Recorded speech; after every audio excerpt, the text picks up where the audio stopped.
Hi! Today I'm going to read to you a story called The Boy Who Cried Wolf.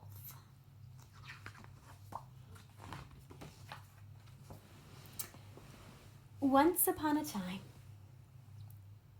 a young shepherd boy lived in a quiet village. Many of the villagers owned sheep, and it was the boy's job to take care of them. The sheep were very important. They provided meat and wool for their owners. The villagers trusted the boy to take good care of the flock.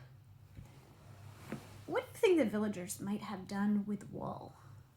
What are some things that you can name that might be made out of wool? I'm thinking right now, the sweater that I'm wearing is made out of wool and it keeps me warm. So the villagers not only got food from the meat from the sheep, but they also got warm clothes. Maybe you thought of socks or maybe a shawl or a blanket. Let's keep reading.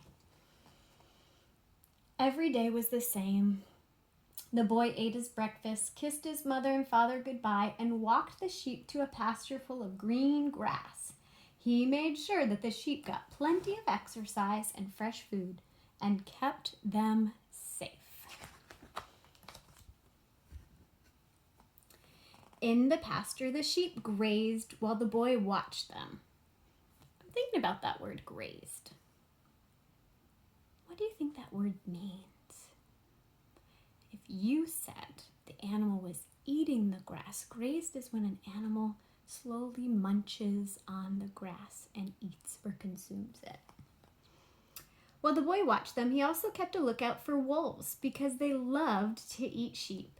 If he did see a wolf, the boy was supposed to yell to the villagers, who would come chase it away, but the boy never saw a single one. Day after day, the boy watched the sheep, but they were very boring. All they did was eat, nap, and eat some more. The boy had some fun swinging from tree branches, clambering over the rocks, and chasing lambs, but soon these games grew old. Nothing kept him amused for very long, so he's very bored. One day, the shepherd boy had an idea to make things more exciting. He would play a trick on the villagers. What if he pretended that a wolf had come to the pasture? That was sure to be much more exciting than just watching the sheep all day. He climbed the tree and yelled, "Wolf! Wolf! Everyone come quick!" In the village, everyone heard the boy's cries. The farmers dropped their tools. The baker dropped her bread. The grocer dropped his groceries. And they all ran to the meadow as fast as they could. They had to chase away the wolf before he snatched any sheep. When they arrived, there was no wolf to be seen, and the sheep were calmly munching grass.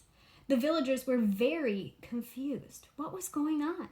They all turned to the shepherd boy, who was laughing under the tree.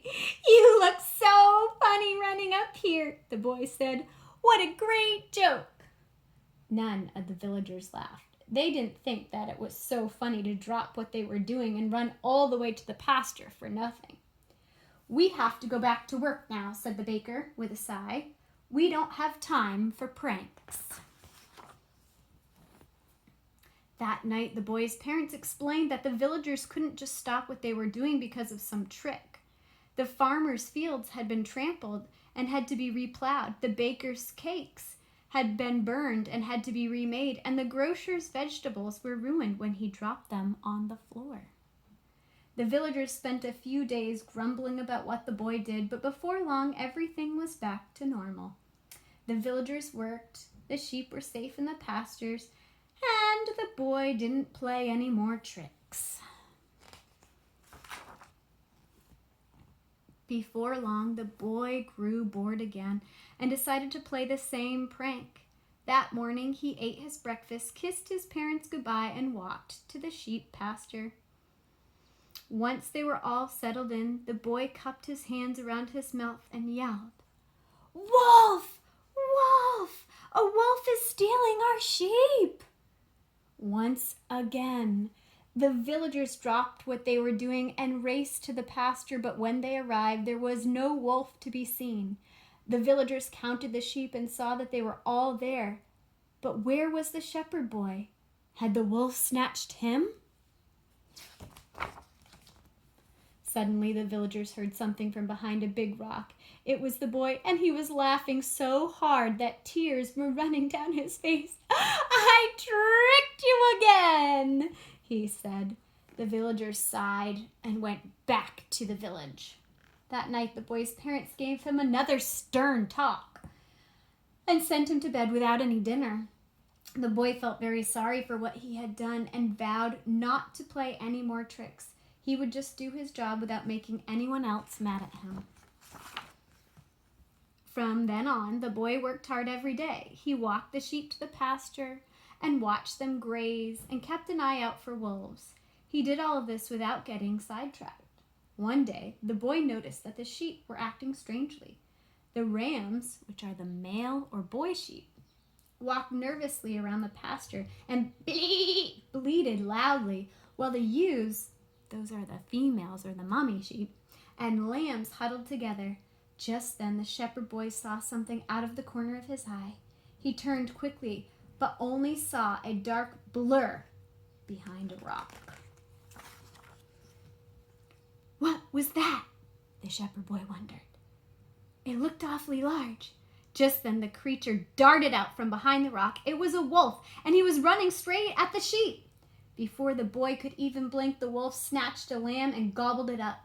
Then he quickly ran back into the flock and grabbed another one. The boy was horrified. "Wolf!" yelled the boy. "Wolf! Everybody come quick! There's a wolf! Help!"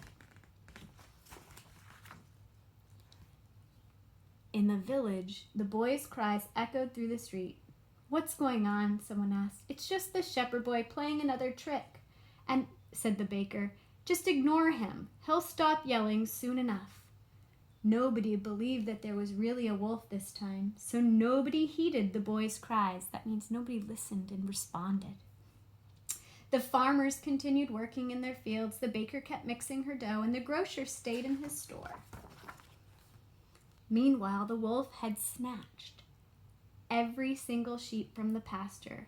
The boy had yelled and waved his arms, trying to scare away the wolf, but the creature took no notice of him. Finally, the wolf walked off, his belly swollen and full of all the sheep he'd eaten. The shepherd boy stared in shock at the empty field. He couldn't believe how quickly the wolf had gobbled up his flock. If only the villagers had come to chase away the wolf.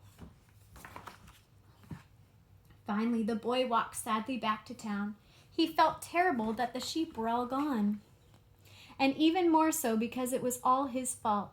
He never should have tricked the villagers, and so the shepherd boy learned his lesson. No one believes a liar, even if he is telling the truth. I'm wondering, if you look back at the story, I'm wondering how the villagers felt when they were tricked. How did they feel when the boy cried wolf? And maybe you've heard that before. Truth is so important, friends. For this story, I'm hoping that you can take a minute to write down who are the characters. Where does the setting take place? What is the problem? How is the problem fixed? What's the solution? Maybe try using your fingers to retell the story. What happened first, next, then, after that, and last. Tell somebody else the story, and then tell them the lesson that you can learn from this story.